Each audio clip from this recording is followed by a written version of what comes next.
Sukuna looked up towards his two new opponents. With a smile, he registered that his targets must have been saved by one of their curse techniques. Miguel and Laru have appeared to challenge the king of curses. Flashing back to the inside of a greenhouse, we finally get to see Miguel without his hat on. And hopefully this baldness is because he tried Saitama's training routine.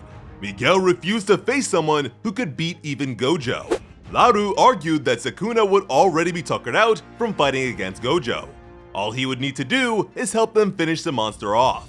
Miguel responded that whatever state Sukuna ends up in won't be as cutesy as being tuckered out. Laru was impressed by Miguel's knowledge of Japanese vocabulary.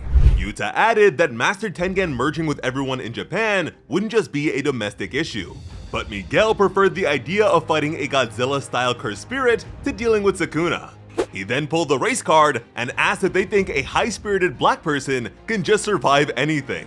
Miguel refused yet again. After all, he had brothers to look out for.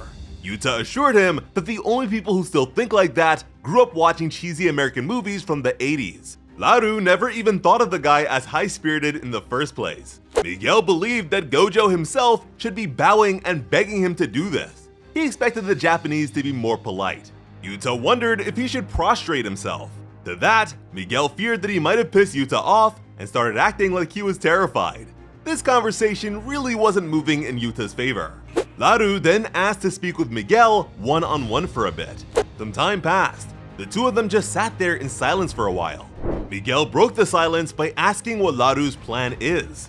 His answer was the same thing Miguel wanted, to make Suguru Geto king. Adjusting his glasses, Miguel agreed. He went along with that plan because it was Geto. And by assisting Yuta, he believes he's made up for his past participation. He doesn't owe Japan anything more than that. Laru mentioned how they all loved Geto. Miguel wondered if his friend was implying that they should get revenge for what happened in Shibuya, or that they should get their leader's body back from Kenjaku. Instead, Laru wanted them to mourn them together. Just like how some people would visit the grave of a loved one, eat together, then say their goodbyes. By going all out with this fight, they would be able to send a glorious message all the way to heaven. Miguel paused. He's pretty sure that Geto's somewhere in hell, but the sentiment was enough to change his mind. However, he had a few conditions. First of all, facing Sukuna when he can activate his domain expansion would be an immediate death sentence. They would only fight the guy after both Gojo and Yuta have lost, and Sukuna can't use his domain. Laru hadn't realized he'd be fighting too. Miguel figured that a bit of help wouldn't be a bad thing. In the present, Sukuna stood tall next to the slash marks he'd made in the ground. Miguel was pleased to see that the monster's domain was sealed after all. Sukuna's current state was practically a gift from Gojo. Right now, Sukuna's reverse curse technique is especially weakened. Both of his lower arms are inoperable. And yet again, we receive emphasis on that damaged heart of his. Miguel smiled while Laru and Sukuna's eyes went wide. He almost felt bad, since the two of them would be able to steal the win that everyone else fought so desperately for. The building they were standing on fell apart like a Jenga tower. Laru dropped down and prepared his stance as Sukuna rushed towards him. He projected a massive hand in front of himself and caught Sukuna with it. The ancient sorcerer was slapped onto the wall like a pesky mosquito, but in the process, his own hand received a gash. Sukuna slashed at Laru as he escaped, while Miguel made his approach. Sukuna tried to do the same thing to him, but Miguel started breakdancing to avoid the attacks. He acrobatically evaded a cluster of rubble that was shot in his direction. Laru saw it headed in his direction next. While Miguel and Sukuna started boxing, he used his giant hand to move himself out of harm's way. The name of his technique is Heart Catch. With it, he can create an illusory hand that grips a target. Even if the hand is destroyed, it can continuously reappear. Only 1/10 of the damage dealt to the hand is transferred back to his own body. Sukuna smiled while figuring it out. It was pretty simple. So the real fun will be from Miguel's curse technique. Its name is Hakuna Lana. The beat created by his body both expels curses and enhances his own physical capabilities. While overseas, Gojo explained that Miguel's technique is pretty much like releasing buffs and debuffs without using a domain. It's definitely useful, but not all too scary. Miguel wondered why Gojo knew so much about his curse technique. Gojo clarified that he could tell just from looking at him, a capability that Miguel considered to be pretty scary. If only he knew that Sukuna's been doing the same thing to all of his opponents within seconds of seeing them. Gojo continued to say that the really scary thing is Miguel's build. According to Gojo, a whopping 99% of all sorcerers are Japanese. Gojo figured that a cursed energy buff being applied to the physique and muscle mass of Miguel's ethnicity, which was really rare in Japan, led to frightening results. Miguel was quick to let Gojo know that what he just said was pretty racist. He emphasized the fact that he's not special because he's black. He's special because he's him. Gojo immediately apologized. Yuta wondered if Miguel's capabilities were frightening to Gojo too. His teacher had to think about how to properly word his reply. Gojo admitted that if the two of them were to fight hand to hand with no cursed energy enhancements or techniques, he would win in the long run. But the sprint would be a different story. In other Gojo news, a lot of JJK fans are losing their minds right now over what looks to be our best shot at a Gojo revival. On the internal page of volume 26, we receive an image of Gojo with an abruptly open eye. There are two leading beliefs right now.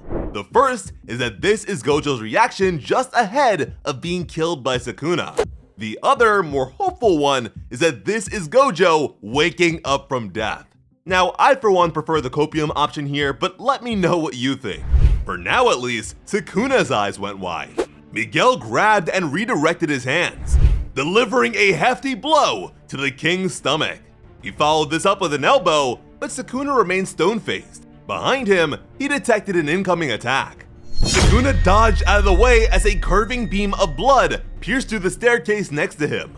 This was Choso, who soon needed to defend himself against Sukuna's onslaught. Just then, Yuji came crashing down from above with a shower of glass, slamming down on Sukuna as the ground beneath them shattered. Yuji remained locked in. Meanwhile, Sukuna mocked him for still being here at all. To activate the world-cutting dismantle, Sukuna needs to be able to form the same hand sign he used to activate Malevolent Shrine, Enmaten. But for the sake of cutting Gojo before his transformation, Sukuna had no choice but to impose a binding vow on the activation conditions for further uses. Besides needing Enmaten and some chance, he needs to designate the direction of the technique with his palm. Just then, another one of Sukuna's left hands was severed. At the same time, it looks like Yuji is hitting him below the belt, but I don't think that's the intention here. They both looked in the direction of the perpetrator. Even after taking Sukuna's black flash, Maki is back, and she has quite the smile on her face. Seeing her renewed Yuji's hope. He knew that Sukuna wouldn't be able to form any hand signs without his left hands. On top of that, his reverse curse technique still wasn't working. Yuji raced forward, believing that they could finally win now that everything was coming together. Everyone's hard work was all for the sake of this very moment. But to interrupt this belief were dark sparks. Sukuna has delivered yet another black flash, this time on Laru. And as the big man bled from his mouth, we're reminded that Gojo managed to restore his previously lost reverse curse technique output by hitting with Black Flash a second time. We're then left to consider the ominous results to be yielded by the King of Curses. Now, Miguel is easily the highlight of this chapter for me. This guy is hilarious. Nobody was really hoping for an appearance from him, but I'm glad he showed up. For as bad as things have looked for Jujutsu High, the fact that they had this many backup plans shows just how prepared they were for Sukuna's domination. In a strange way, it feels like for the most part, things are going according to plan. Hopefully they can keep it up. As always, I'm Slice of Otaku. Thank you all so much for watching and have an awesome day. I love you.